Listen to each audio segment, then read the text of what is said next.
the one, the only, Ben Sion.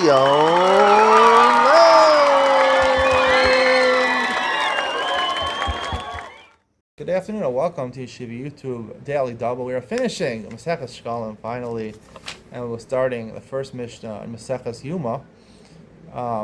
The last Mishnah in Shekalim says, Evrei Atamid Nitanim Mechadzi Kevesh Lamata B'Mizrach. I'm going to read the way I have it over here. V'shal Musafin Nitanim Mechadzi Kevesh Lamata B'Marav.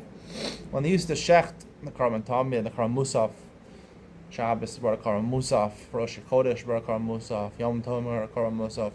So they would first shecht the animal, and before they put it to burn the mizbeach, they would first. We learned in Maseches Yoma. We're going to learn in Maseches Yoma. They had a pious, a rotation, where some kohanim would get the schus, the merit of putting it on the bottom of the ramp, which led up to the altar. So they would put the limbs of the tamid that were going to burn on the mizbeach. They put it first on the bottom quarter to the right. 32 amos was the ramp.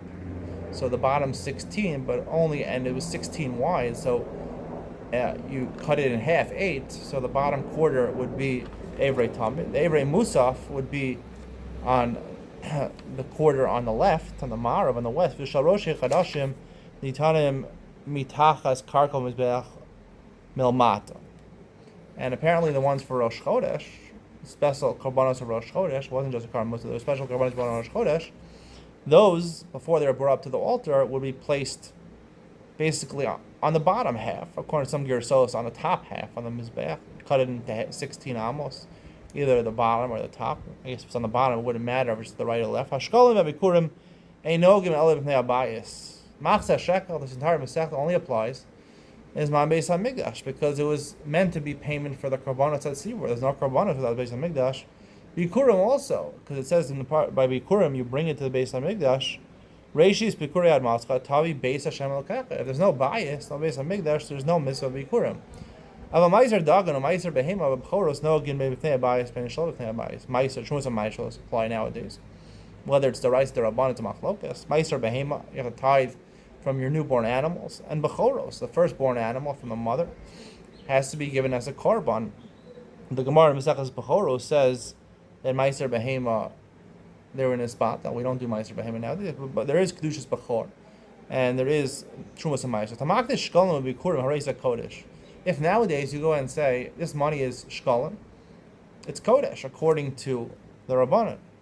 Rabbi Shimon Omer Homer Bikurim Kodesh Einon Kodesh. Rabbi Shimon says no, Rabbi Kurim it's not Kodesh, but it implies that he doesn't say this explicitly, but it's implied that Shekalim would be Kodesh, even Bizman as that. So Rabbi Shimon makes a distinction. Why does he make a distinction? That I will talk about in Ian Mitzion, the special Ian Shir. Let's go to Maseches Yoma. We'll do the first Mishnah over here, Maseches Yoma. Parak Aleph, Mishnah Aleph. Shivas Yavim Kodem Yom Kippurim, Mafrishin Kohen Gadol Mebeso Lishkas Pal Hedron.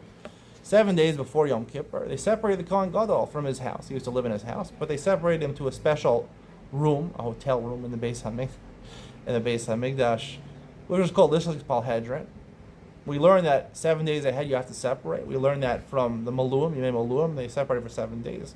It's similar to halacha before they burn the Parah Aduma, also 7 days. Maskinin lo Kohen Acher Tachta. They set aside another Kohen Gadol in case what? Shema Yarabo Psul. Maybe he'll become Tameh. You can't do that vote when you're Tameh, or else he carry, which will also make him Tameh. So that was clear. That happened lots. Therefore, they set aside someone else. Rabbi Yehuda Omer, Af Isha Acheres Maskinin Lo Shema Tamus Ishto. Shnemar B'Chir Ba'da Ad Beiso Beiso Zu Ishto. Rabbi Yehuda says they had to set up a new wife for him, because let's say his wife would die, and it has to be, first of all, the avodah on Yom Kippur has to be done exclusively by the Kohen Gadol, and part of his avodah is ba'ado ba'ad besa. One of the pars that he brings is for him in his household. He has no household, he has no wife. Besa zuishta. Amrulo, they said to him, the Rabban said to him, Keni el davar. So it's not, basically what they're saying is that it's not common for people to die, so we don't have to worry about that. It is common for people to become tameh. That's why we have to set a new Kohen in case the Kohen Gadol becomes tameh. But a new wife we don't have to. We passing the Rabbanan, we don't set aside another wife for him. That's the conclusion of today's shir. Stay tuned for Ian Mitzion, where I discuss in greater detail the last Mishnah, Maseches Shekalim, coming up next.